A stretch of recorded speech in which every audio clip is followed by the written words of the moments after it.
Hi folks, welcome back to Physics with Captain Rod. I'm making this video here to help you out with number 27 in your homework. So let's see, the driver of the car shown hits the gas, accelerating it from 40 to 60 miles an hour. During this time, the car moves 300 feet. Draw the velocity graph below, assuming left positive. And I think in the version you have, there was a spelled error there that I got cleaned up on this. But anyway, I'm just writing these homework problems, so I have some typos to take care of from time to time. But anyway, let's see, find the acceleration of the car in feet per second per second.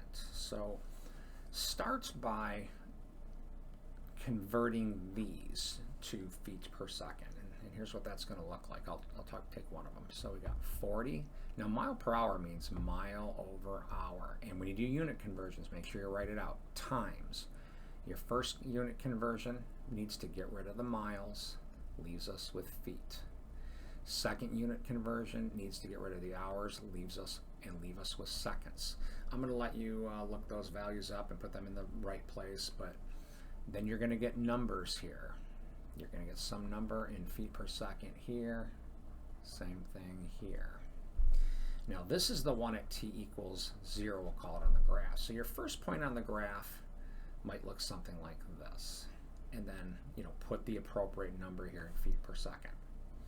How far you draw this really doesn't matter, but at this point I've kind of set a scale. This is kind of a sketch here, and again the scale wasn't given. So, all right, your next point, right?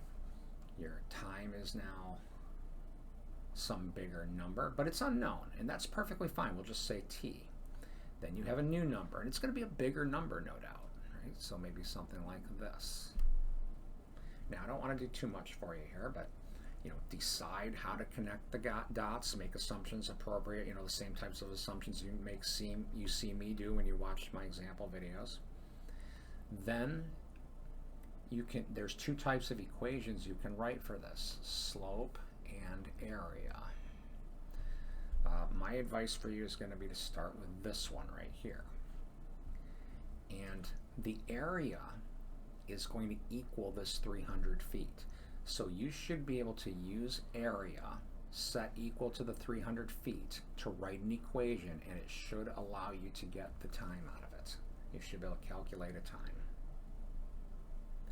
Once you have that, then you can write a slope calculation, right? Because remember, that's change in v over change in t. The change in v you should have, because you'll know both of these values.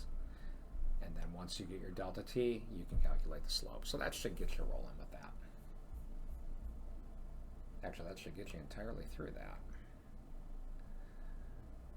All right, I'm going to go ahead and talk about 28 here as well. All right, now 28, when you read it, doesn't have anything to do with the bow, really. It's about the arrow. And this is like the picture 1 here, an instant before it's fired. And at that point, the velocity of the arrow is 0. It's not fired yet, right? Then the person releases the arrow gets accelerated to the right, and leaves at 60 meters per second. Now the delta t here, not given, don't know what that is. But the delta x, how far the arrow moved, that's this value. Now, start by drawing a velocity graph. At t equals 0, the arrow's not moving yet, right? So you decide where on this graph does that point go. And then sometime later, just call it t. The fact that you don't know it, don't let that stop you. It, suffice to say, is some positive number, and there's the v. Put it on the graph. Then we're going to make go ahead and use a constant acceleration assumption. Now in this case, it is definitely not true. This one's a little bit poor to do that, but I'm going to go ahead and just say force it. Even if you did, what do these calculations result in? So go ahead, humor me, and just do that. Make a constant acceleration example or assumption on that. You can then, use the idea of area, which is going to equal 0.375 meters, because remember, that's going to give you the delta x, and you should be able to write an equation that will get your t. And once you do that, the acceleration can be found by slope, change in v over change in t. So that should get you through 27 and 28. I hope that helps. Have a great day.